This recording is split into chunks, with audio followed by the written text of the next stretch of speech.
Sponsor by Costa Marina, Restaurant e Wine Bar. Appartamenti per vacanze a Peschici Gargano. www.costamarinapeschici.it. Impresa Valassi Fermo e Franco, l'arte di costruire e ristrutturare. www.valassifef.it. Ramafluid Parker Store. Oleodinamica, pneumatica, automazione. Ramafluid.com.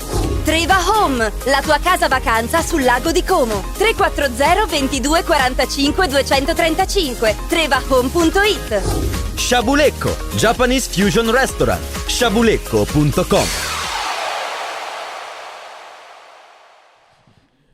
Andrea, una partita con Renate che non vi ha premiato, che chiamava lo 0-0, poi diciamo che magari sul centro-sinistra mi avete pagato un po' a livello di struttura fisica in occasione del gol di Guglielmotti, però rimane comunque l'idea che abbiate fatto una partita quantomeno discreta. Sì, almeno fino allo 0-0 non è stata, diciamo, partita da perdere. Come hanno dimostrato le varie occasioni che abbiamo avuto. Purtroppo sì, sono stati questi due episodi, bene o male ci hanno condannato, anche se comunque sia il Renate è un'ottima squadra che gioca parecchio bene, con giovani prestanti, vogliosi. Lo stesso sarà con il Pontedera domenica, perché bene o male è lo stesso, giocano con il 3-5-2 anche loro, sarà tostissimo anche domenica.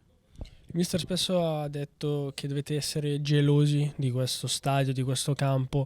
È solo una questione di avversari trovati. Sappiamo che Renate rispetto a Carrarese è una squadra che vi costringe magari un po' a trovare, a essere obbligati a giocare di più. A Carrarese vi concedeva più spazi in profondità, o è una questione di riuscire a trovare un po' la quadra anche tra le mura amiche?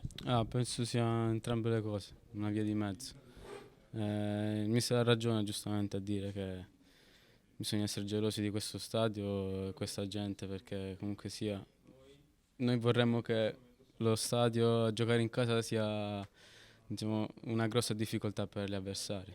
Vorremmo che possa diventare un fortino, solo che ci vuole pazienza, però bisogna mettersi al lavoro il prima possibile per far sì che diventi tale, diciamo.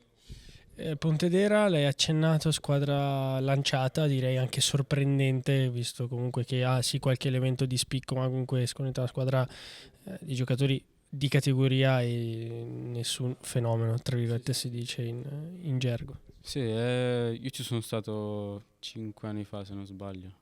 Adottano sempre la stessa politica, cioè quella di lanciare giovani su giovani. Poi l'allenatore è uno molto preparato, che conosce il 3-5-2 a memoria, quindi i ragazzi giocano a memoria di conseguenza. Sarà una partita tosta, esattamente come questa qui di Renate.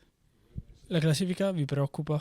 Ma personalmente non più di tanto, perché credo nel potenziale della squadra, quindi non la vedo così drammatica dal mio punto di vista, cioè perché sono molto positivo per il futuro, ovviamente.